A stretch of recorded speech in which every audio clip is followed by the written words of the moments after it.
Joining us tonight on the show is a best-selling author, motivational speaker and coach, Priya Kumar. In fact, she's been doing this now for almost a decade, serving as a global motivational speaker, corporate trainer around the world. And Priya, your USP, of course, is experiential training. We're going to find out all about that today and why your workshops are different from others of its kind.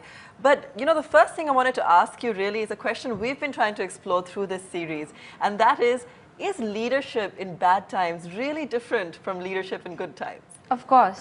You know, in the good times, actually, it's not so much of leadership, it's about management. People are very clear with the vision, everything is going good. So it's just about, you know, keeping people on track. But the minute the bad times come in, that's when you're challenged because the reality is going down or doesn't look good. You have to find out what's wrong. You have to find out a solution to fix it and then sell that solution to the people to also be visionaries to follow that. You know, and that's really difficult. In times like that, in difficult times, you know, that trust deficit does exist between the leader and employees. How do you tackle that? As a leader, what do you do?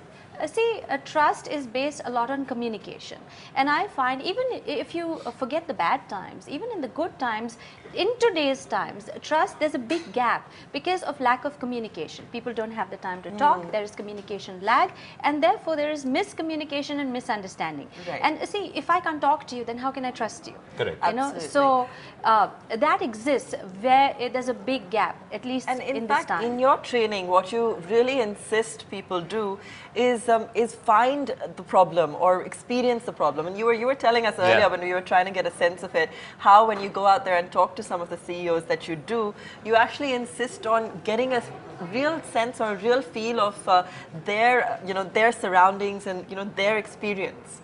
Yes, like in today's times, leadership, people treat leadership as a one-fits-all. You know, it's like a shoe size. You know, so everybody goes to this business school and everybody goes and attends that, but it doesn't work because we talk about that all the time. Like MBA products, they're all machine-made products. They all look the same. They talk the same. The language is absolutely the same. And look at the change that is happening. It's not impressive. Right. And at the level of leadership, if you do find a problem, it's only at the surface. It's only when you get one-on-one, that's when you find the deeper avalanche. Like, I'll give you an example. I was coaching the CEO. He had been sent to every leadership course possible, but it wasn't resolving the problem. And 3 years into having been there, done that, when I took him over, here is what we found out, that he was just not happy. He was fed up with his job profile because there was no further, advancement. I mean, you get saturated even at the point of leadership. So that is what we resolved. Then he came up into expanding the business and he started a whole new division from scratch, ladder up. So when you're going there and meeting a lot of these CEOs, since you insist on that experiential, training, what are some of the main issues you find at times like this, when everyone's going through this uncertainty, everyone's dealing with a messy economic environment? What are some of the common themes that you find? One of the biggest things that I have found is a disconnect from reality. Like, there are only opinions floating around. Like, most of the people in the top positions, they don't have the time to go and gather information. So it's not usually first hand. It's usually fifth hand. He said and he said. And by the time it reaches him, it's so altered that at one time I took the guy out and I said, okay, let's go find out. And what the information he had and the reality was totally disconnected. So, case of Chinese whispers happening over there. Exactly. Right. So that but a lot of problem in the corporate world now. Everyone's pointing towards politics and how it's run in this country as well, and our political leaders. We talk about as far as paralysis. When you talk about policy paralysis in this country, that's where the problems are stemming from. If you had to train a batch of political leaders in this country, well, I would. What would you do with them? Well, first of all, let me tell you, leadership at the political level has also changed. Like, for example, a decade ago, people were not informed. So they were actually looking at the leader for information and direction. But today we know everything. We're looking for a vision. We're looking for solutions. We're not looking for information. So I think that is what is lacking. Visionary is different from a leader. And I think that if our leaders could be converted into being visionaries and bridging that gap from reality to the vision, we'd be sorted. Give us 3 things that a CEO at a time like this should be remembering, Priya. And I know, like you said, there's no one solution that fits everybody.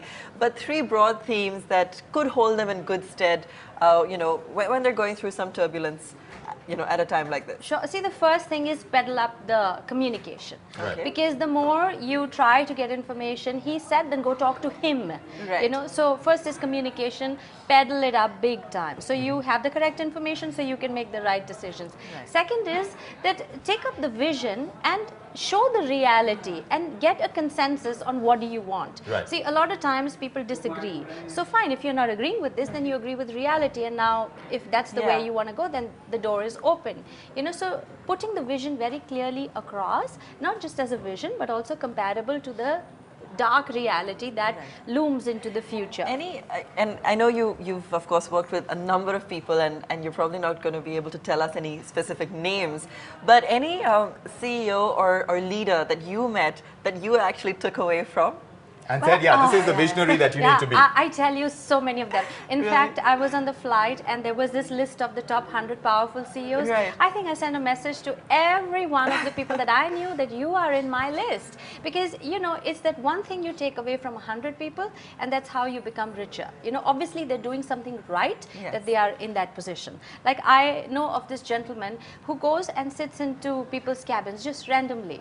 You know, just, I'm doing nothing, so I want to sit with you and pick your brains. So he says, I pick my people's brains. Now, when was the last time somebody did that? Right. Imagine if you walked up to me and picked my brains, you've already put me on a pedestal of importance for the next 30 days. Right.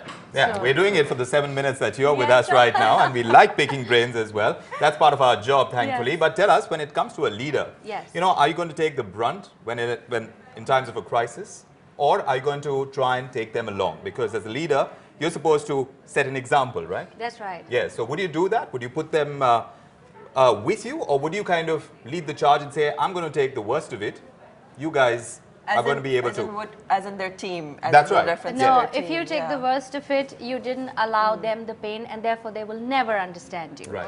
I think everybody going together, we go through it together. So you know what I'm going through, and I understand exactly what you're going through. Fantastic. That's a great takeaway. Absolutely, and that's something we wouldn't have expected, really. Priya, thank you so much. Pleasure having you Same with here. us, and we look forward to seeing more of you as Picking well. your brains again. You're very welcome.